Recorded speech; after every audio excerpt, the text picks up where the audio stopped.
तो परम दयाल आनंद सुख सम्राट आदि सदगुरु, सर्व आत्माओं के सदगुरु, सर्व सृष्टि के सदगुरु, सदगुरु सुखराम जी महाराज इस राम नाम का प्रताप बता रहे हैं कि केवल राम जी महाराज का विश्वास कर लेने से भी जीवों का उद्धार हो जाता है।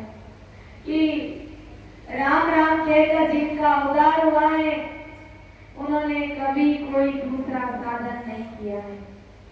यानी जिन्होंने राम जी महाराज का विश्वास कर लिया है उसका उद्धार राम जी महाराज ने ऐसे ही कर दिया, क्योंकि उन्होंने जगत की करणी कर्मों का सहारा नहीं किया। बिना करणी कर्म, बिना कोई साधन अपनाए सिर्फ और सिर्फ उन्होंने राम जी महाराज के नाम का विश्वास कर लिया।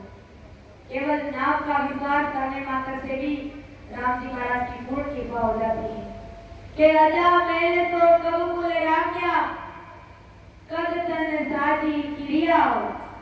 अच्छा मैंने कब अपने कुल यानी ब्राह्मण कर्म किए थे। अच्छा मैं पांड्या कितना पापी दुखी जीव था, वेश्या के साथ में रहता था, मद खाता माटी खाता था, लेकिन उन्होंने कब कुल परिवार और ब्राह्मण जाति के कर्म किए थे। फिर भी राम जी महाराज ने उसका उद्धार कर दिया। कितने पापी दुष्टी जीवों का भी उद्धार कर दिया। तो विचार कीजिए कि अपन सभी रामसने भाई बहन तो सतगुरु जी महाराज की शरण में है और दिन प्रतिदिन सत्संग करते हैं, वीर व्याकुलता से राम जी महाराज से मिलने के लिए प्रार्थना करते हैं, तड़पते हैं। तो अवश्य ही विश्वास के साथ में कह सकते हैं कि राम जी महाराज हमारा उद्धार अवश्य करेंगे। जरूरी हमें इस भवसागर रूपी नैया को पार लगाएंगे। और महाराज सम्राट समझाए कि वेश्या स्त्री ने किसे दिन पा लिया, दीवान ताकि भी उतरिया हो। वेश्या ने कब श्रीव्रत का पालन किया था?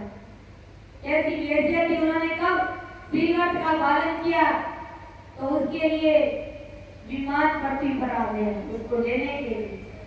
जबकि वेश्या तो संतों की मति बिगाड़ने के लिए आई थी कि संत वेश्या का क्या काम है, विषय वासना का भोग करना।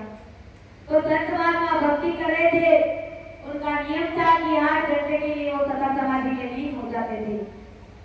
और वेश्या ने सोचा कि क्यों ना मैं जाकर के संतों की मति बिगाड़ दूं, उनकी भक्ति में विघ्न पैदा करूं।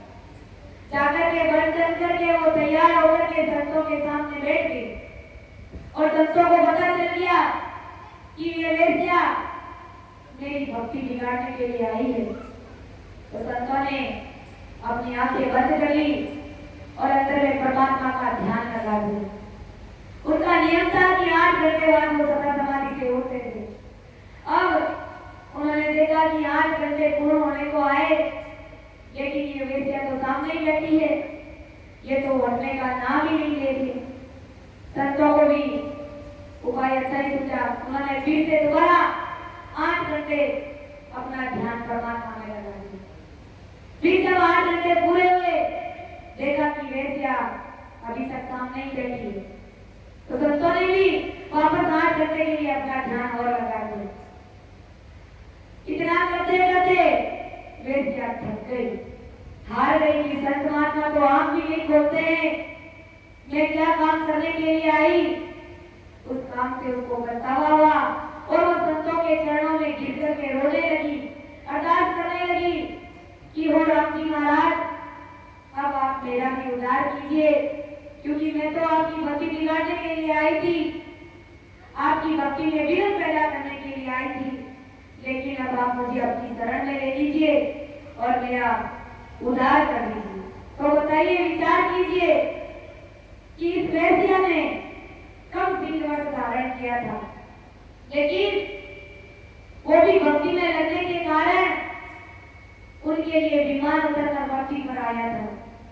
तो महाराज हमें यही समझा रहे कि जिन्होंने जी महाराज के नाम का विश्वास कर लिया है, जिन्होंने गुरु महाराज का विश्वास कर लिया है, कहते हैं ना कि भजन तो कम थोड़ा होएगा तो चलेगा, कभी कभी नहीं भी होएगा तो भी चलेगा, लेकिन विश्वास बड़ी चीज है। आदमी विश्वास से कर जाता है और भजन खूब करता है, विश्वास टके भर की नहीं है, एक टके का भी विश्वास नहीं है राम जी महाराज के प्रति, तो वो भजन निष्फल है, ना के बराबर है, किया हुआ कुछ भी काम करे। तो महाराज हमारे की वेश्या दिल किसे दिल पाया, विमान ताकी दी उतरिया है, चंचल चोर गौरी की मारिया, द्रव पराया हरिया है।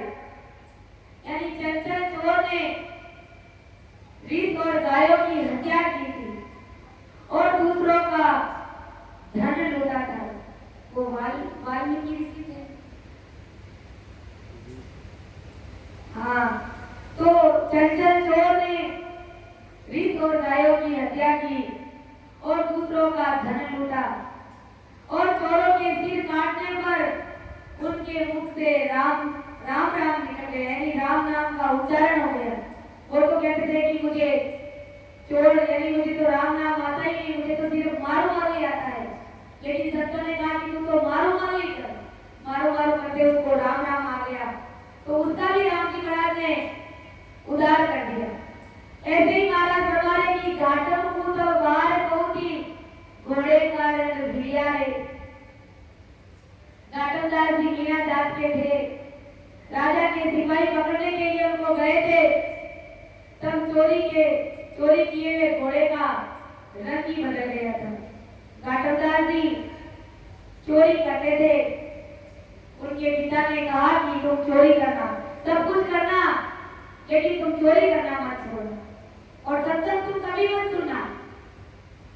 तो एक दिन संजोगवश वो सत्संग की आवाज उनके कानों में पड़ जाती है और वो गुरु महाराज की शरण में आ जाते हैं, कहते हैं कि मेरे पिता की आज्ञा है कि चोरी करना और सत्संग में कभी मत जाना, लेकिन मैं आपकी शरण में आ गया हूँ। तो संतों ने कहा कि तुम चोरी कर लेना, लेकिन चोरी सच बोल करके करना, झूठ मत बोलो। चोरी भी करो तो उसको कह देना कि मैं तुम्हारे घर चोरी कर रहा हूँ, तो तुम झूठ मत बोलना चोरी करते। तो ऐसे ही घाटमदास जी जो मीना जाति के थे, तो राज दरबार में जाते हैं राजा के घर में चोरी करने के लिए। अब वो राजा के घर में चोरी करने के लिए जब राज दरबार में अंदर में प्रवेश करते हैं, तो बाहर सैनिक खड़े होते हैं, यानी घाटमदास जी राजा साहब का घोड़ा चुराना चाहते थे। तो वो जब अंदर राज दरबार में प्रवेश करते हैं, तो सैनिकों से कहते हैं, देखो भाई मैं चोर हूँ और चोरी करने के लिए आया हूँ। तो सैनिक विचार में पड़ गए कि ये कहाँ का चोर हो सकता है, ये तो चोर ऐसे ही मजाक कर रहा है। फिर आगे गए और सैनिकों से कहा कि भाई मैं चोर हूँ और चोरी करने के लिए आया हूँ। तो सबने ऐसे सामान्य में भी ले लिया और वास्तव में घाटमदास जी अंदर राज दरबार में चले गए, जहाँ पर राजा साहब का घोड़ा बंधा हुआ था, और उस घोड़े के ऊपर बैठते हैं, जीन बांधते हैं और उस घोड़े को लेकर के रवाना हो जाते हैं। अब बताइए घाटमदास जी ने कहाँ झूठ बोला, वो तो सच कह रहे हैं कि मैं चोर हूँ और चोरी करने के लिए आया हूँ। और इस प्रकार वो घोड़ा सबके सामने, आंखों के सामने से वो लेकर के चले जाते हैं। और जब सुबह होती है तब राजा साहब कहते हैं कि भाई मेरे घोड़े पर ये बांधिए, मुझे कहीं जाना है बाहर। तो देखते हैं कि घोड़ा वहां पर है ही नहीं। तो सैनिकों से पूछते हैं मेरा घोड़ा कहाँ गया। सैनिक कहते हैं, विचार में पड़ जाते कि भाई हाथ में वास्तव में वो आदमी आया तो था और वो कह रहा था कि मैं चोर हूँ और चोरी करने के लिए आया हूँ, कहीं मेरे घोड़े को वो चोर तो नहीं ले गया। राजा साहब कहते हैं कि जाओ उस चोर को ढूंढिए और मेरा घोड़ा वापस लाइए। तो घाटमदास जी उस घोड़े को ले जाते हैं और जब ले जाते जब सांझ ढल जाती है, शाम का समय होता है, तब गुरु महाराज की आज्ञा थी कि तुम चोरी तो कर लेना लेकिन सच बोल के, और जब शाम का समय होते तो 2 घंटे तुम भजन करना, ध्यान लगा देना परमात्मा में। तो सांझ ढल गई तो उस घोड़े को घाटमदास जी एक पेड़ पे बांध देते हैं और वही उसी के पास में वो परमात्मा के ध्यान में मगन हो जाते हैं। इधर पीछे राजा के सैनिक उस घोड़े को ढूंढते ढूंढते आते हैं। अब वो ढूंढते ढूंढते आते हैं और देखते हैं कि राजा साहब का घोड़ा तो काला था। राजा साहब का घोड़ा तो काला था, लेकिन ये घोड़ा तो है जो सफेद है। अब वो घाटमदास जी से पूछते हैं कि घाटमदास, घोड़ा तो राजा साहब का काला था और ये सफेद कैसे हो गए? क्योंकि उसके ऊपर चोरी का अंजाम भी दे नहीं सकते। राजा साहब का घोड़ा काला था और अब ये जो घोड़े का रंग फिर गया है, ये किसके प्रताप से? भक्ति के प्रताप से। तो महाराज फरमाए कि घाटम को तब बार मोती घोड़े का रंग फिरिया रे, ये राम जी महाराज के प्रताप से, गुरु महाराज की कृपा से घाटमदास को राजा साहब के सैनिक पकड़ भी नहीं पाए और घोड़े का रंग बदल दिया। सैनिक है जो उस घोड़े को पहचान कर भी नहीं पाए। और तब उनसे पूछा कि ये घोड़ा तुम कहां से लाए घाटमदास जी? कहा कि मैं तुम सभी के सामने से ही तो लेके आया था। मैं रात में सबको बोल रहा था ना कि मैं चोर हूं और चोरी करने के लिए राज दरबार में आया हूं, लेकिन तुम लोगों ने ध्यान ही नहीं दिया और मुझे घोड़ा ले जाना था, मुझे घोड़ा पसंद था, इसलिए मैं घोड़ा लेकर के आ गया।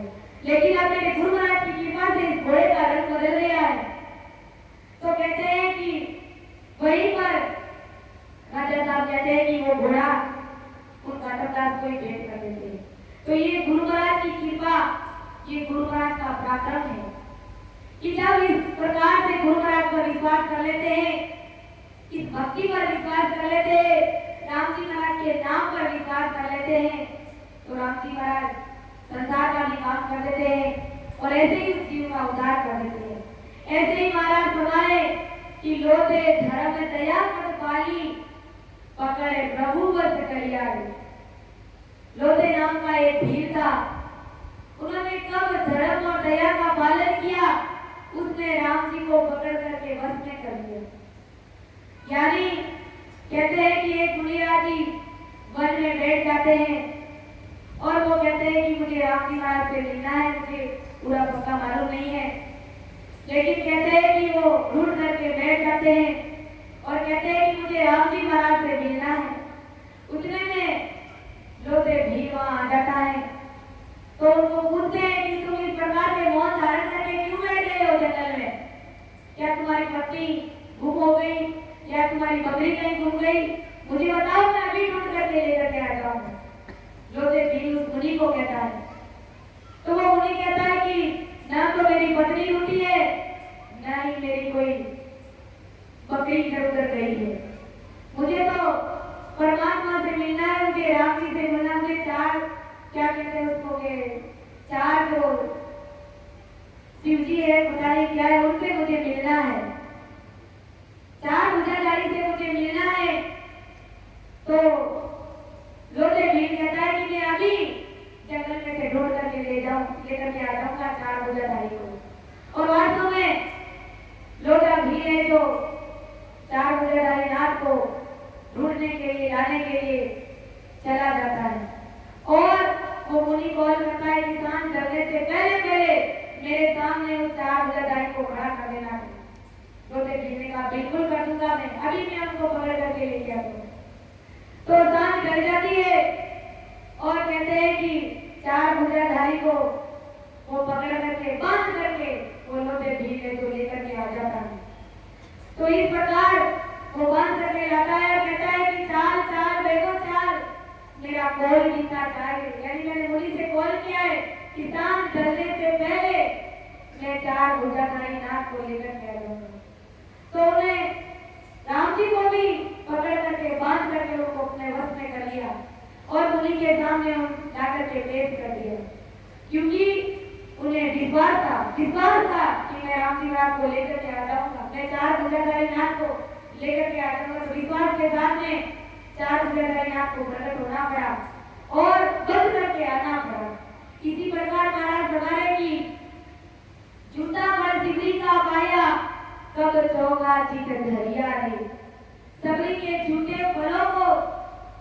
प्रभु ने खाया, यानी रामचंद्र जी ने खाया, क्योंकि सबरी का भाव था, प्रीत थी उनको राम जी महाराज से मिलने के लिए। तो रामचंद्र जी को झूठे फल भी सबरी के खाने पड़े।